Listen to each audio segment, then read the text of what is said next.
एक समय की बात है।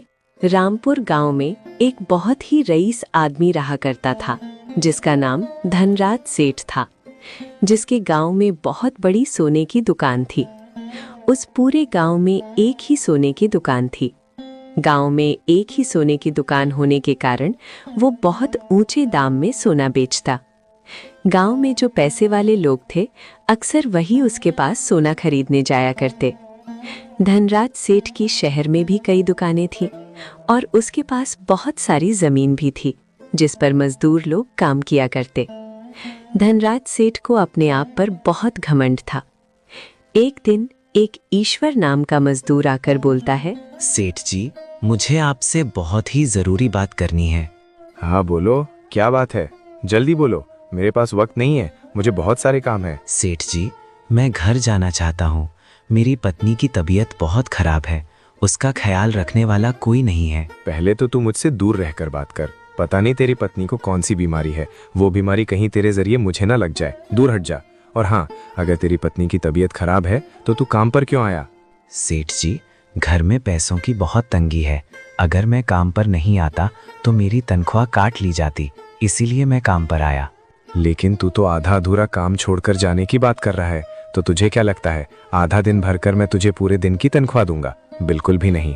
मैं अच्छे से जानता हूँ तू जानबूझकर दिखावे के लिए आज काम पर आया था, ताकि तू मुझे ये दिखा सके कि तुझे तेरी पत्नी की तबीयत से ज्यादा मेरी काम की पड़ी है। ये नौटंकी मेरे सामने नहीं चलेगी। चुपचाप अपना पूरा काम कर और फिर ही घर जाना, नहीं तो मैं तुझे आज की तनख्वाह नहीं दूंगा। ऐसा मत कीजिए सेठ जी, भले ही मुझे आधे दिन की तनख्वाह कम दीजिए, लेकिन मुझे अब जाने दीजिए। मेरी पत्नी की तबीयत बहुत खराब है। तेरी हिम्मत कैसे हुई मुझे जबान लड़ाने की? तू जानता नहीं मैं कौन हूँ? अगर तुझे जाना है तो जा, तुझे कोई तनख्वाह नहीं मिलेगी। और हाँ, कल से काम पर आने की भी जरूरत नहीं है। अगर काम करना है तो ठीक से करो, वरना निकलो यहाँ से। तुम जैसे की कोई कमी नहीं है। तुम जैसे मुझे हजारों मिल जाएंगे, समझा? अब करना है तो कर, नहीं तो निकल। तेरे जैसे बहुत देखे हैं मैंने। तू जा, तुझे कोई तनख्वाह नहीं दूंगा, निकल यहाँ से। ईश्वर निराश होकर चला जाता है।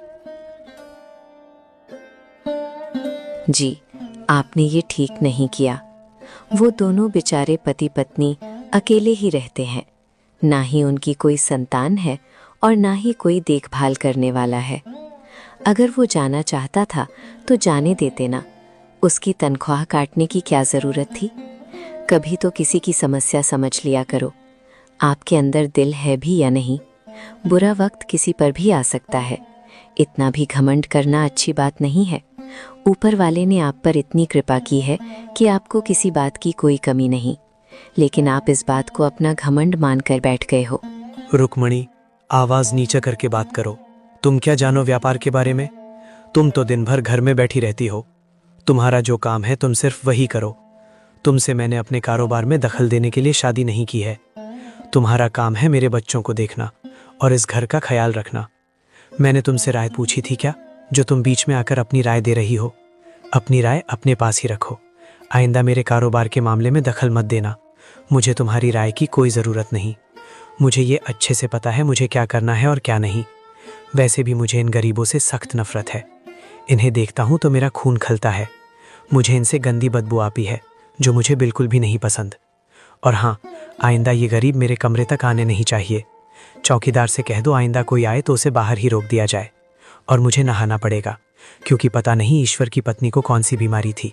वो बीमारी कहीं ना कहीं ईश्वर को भी होगी और ईश्वर के जरिए मुझे भी लग जाएगी। जब से उसे मिला हूँ मुझे अजीब सा लग रहा है। मैं नहा कर आता हूँ। हटो और जाओ यहाँ से। तुम भी अपना काम करो। धनराज सेठ गरीबों से बहुत चिढ़ता था।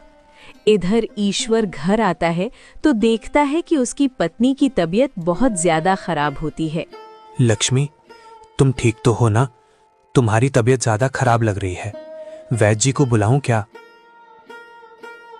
नहीं, मैं ठीक हूँ। वैद्य को बुलाने की कोई ज़रूरत नहीं है। वैसे भी वैद्य जी आएंगे तो उन्हें भी पैसे देने पड़ेंगे और हमारे पास उन्हें देने के लिए पैसे नहीं हैं। कब तक हम उधार का इलाज करवाएंगे? पिछले कई दिनों से वैद्य आ रहे हैं, लेकिन बेचारे हमारी हालत देखकर पैसे की मांग भी नहीं करते। किसी का इतना फ़ायदा उठाना भी अच्छी बात नहीं है।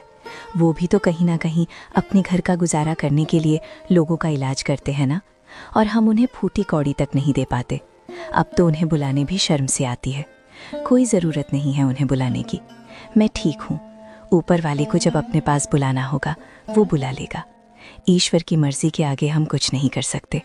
आप मेरी चिंता मत कीजिए, जो होगा सो होगा। मरने की बात मत करो लक्ष्मी।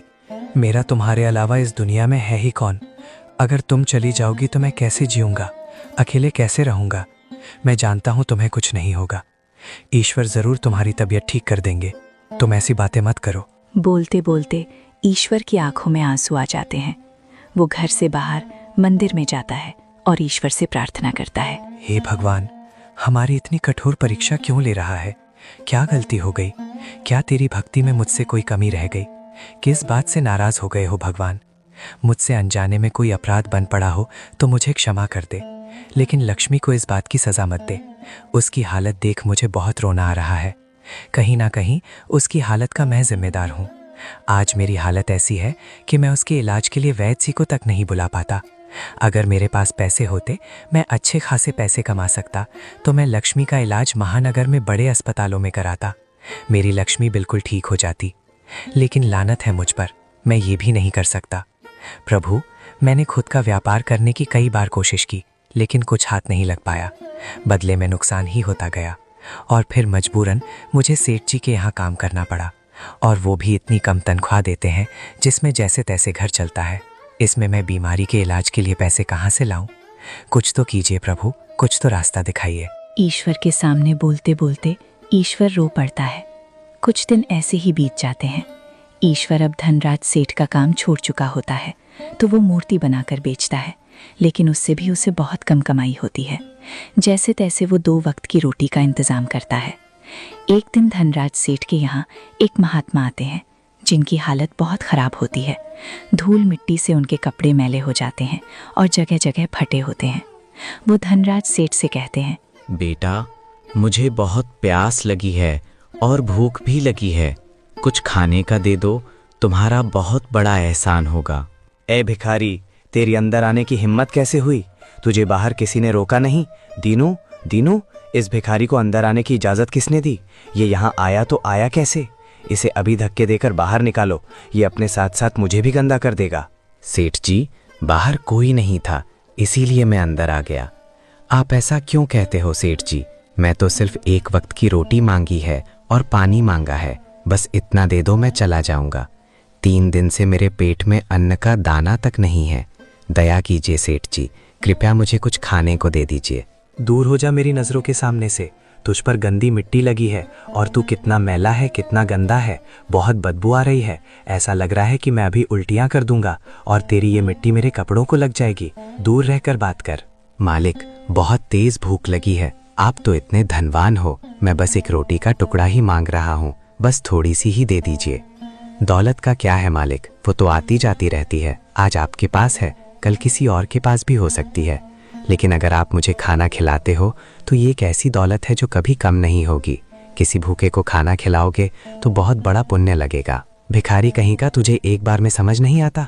तुम मुझे मत सिखा कि मुझे क्या करना चाहिए क्या नहीं। निकल यहाँ से, तेरी वजह से मेरा घर गंदा हो रहा है। अपनी मनोसियत यहाँ मत फैला। धनराज सेठ ये सब बोल ही रहा था, तभी धनराज सेठ के यहाँ एक व्यापारी दोस्त आता है जिसका नाम विजय है, जो बहुत ही अच्छे दिल का होता है और गरीबों के प्रति उसके मन में बहुत दया होती है। उसे देख धनराज सेठ के तेवर बदल जाते हैं। वो सोच में पड़ जाता है, अरे ये विजय कहाँ से आ गया? इसके सामने मुझे इस भिखारी से अच्छा बर्ताव करना होगा, नहीं तो विजय को मेरी सच्चाई पता चल जाएगी। अगर उसे लगा कि मैं एक भिखारी से ऐसे बर्ताव करता हूँ तो वो कहीं मुझे व्यापार करना ना बंद कर दे, क्योंकि मैं विजय को अच्छी तरह से जानता हूँ। उसे इन भिखारी से बहुत लगाव है, पता नहीं, लेकिन उसके मन में उनके लिए बहुत हमदर्दी है। अरे धनराज, किस सोच में पड़ गए? और ये कौन है? इनकी हालत तो बहुत खराब लग रही है। अरे हाँ विजय, तुम आओ ना। दरअसल ये बहुत दिन से भूखे हैं, खाना मांग रहे थे। मैंने इन्हें कहा कि खाना क्यों, मैं तुम्हें उससे भी कीमती चीज दूंगा। आप यहीं रुकिए बाबा, मैं अभी लाता हूँ। धनराज सेठ अंदर जाता है और एक थैली में कंकर मिट्टी भरता है और सोचता है, अब उस भिखारी को अच्छा सबक मिलेगा। आइंदा मेरे घर आकर मुझे कुछ भी मांगने की हिम्मत नहीं करेगा। जब वो थैली खोलकर देखेगा तो उसके होश उड़ जाएंगे और तो और विजय के सामने मेरी इज्जत भी रह जाएगी। और वो पोटली लाकर उस बाबा को दे देता है और बोलता है, बाबा आप ये पोटली अभी मत खोलना, आप इसे घर ले जाकर खोलना। जैसे ही आप इसे खोलोगे आप बहुत खुश हो जाओगे। इसमें मैंने बहुत कीमती चीज़ दी है जो आपकी बहुत काम आएगी। आपका बहुत बहुत धन्यवाद। मैं आपका एहसान कभी नहीं भूलूंगा। मैं ऊपर वाले से प्रार्थना करता हूँ कि आपने इसमें जो कुछ भी दिया है भगवान आपको उसी की बरकत दे जो आज आपने मेरे लिए किया है।